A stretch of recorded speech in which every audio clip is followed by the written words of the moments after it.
kalau hidup bisa diulang. Aku ingin lahir sebagai batu. Batu tidak mencinta. Batu tidak dikhianati.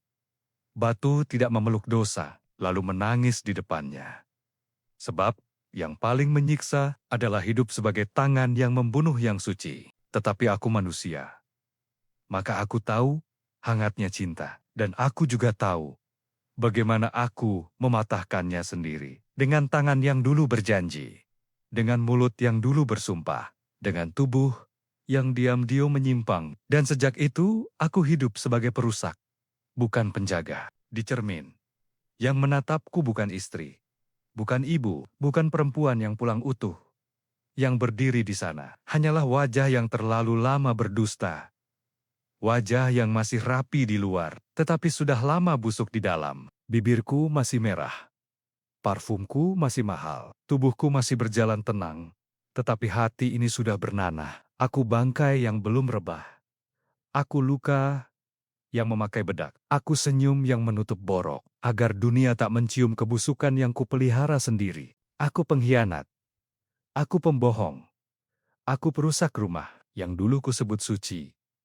Setiap senyumku hanya topeng. Setiap pelukanku hanya pura-pura. Setiap kataku hanya selimut dusta. Dan semua itu kupakai untuk menyembelih kepercayaan Bima. Bima tidak pernah meminta istana. Bima tidak pernah menuntut berlebihan. Bima hanya ingin aku pulang. Bima hanya ingin aku jujur dan setia. Dengan hati yang tidak terbagi. Tetapi aku terlalu bodoh. Aku menjadikan cintanya jaminan. Seolah kesetiaan bisa terus diinjak. Seolah lelaki setia tidak pernah bisa habis. Lalu nafsuku, kuubah menjadi pelarian. Air mataku, kuubah menjadi alat. Rumahku tukar dengan desah murahan. Dan di ranjang reyot bersama Gembel, aku menukar martabatku dengan kehinaan yang sebentar. Gembel tak pernah mencintaiku. Ia hanya memakai tubuhku, menguras dompetku, menghabiskan air mataku. Ia datang untuk nafsu, lalu pergi tanpa menoleh.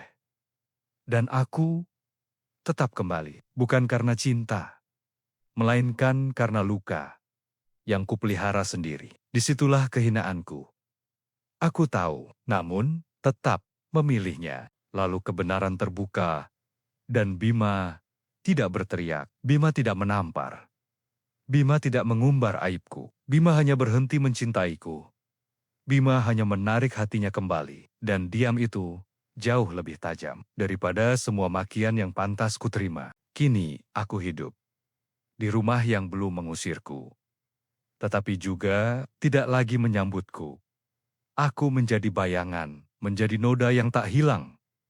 Dan setiap kali menatap cermin, aku tahu pengkhianat paling busuk itu adalah diriku sendiri. Kini aku hanya punya satu kalimat terlambat. Maafkan aku, tetapi maaf tidak mampu menutup ranjang yang kotor. Maaf tidak mampu menjahit 3 dekade luka. Karena maaf selalu datang saat segalanya sudah mati. Dan itulah hukuman paling telanjang. Bukan saat Bima berhenti mencintaiku, melainkan saat aku menatap cermin dan sadar wajah yang hancur itu milikku sendiri. Yang mati bukan hanya cinta. Yang mati bukan hanya rumah. Yang benar-benar kubunuh selama ini adalah diriku sendiri di depan kesetiaan yang tulus.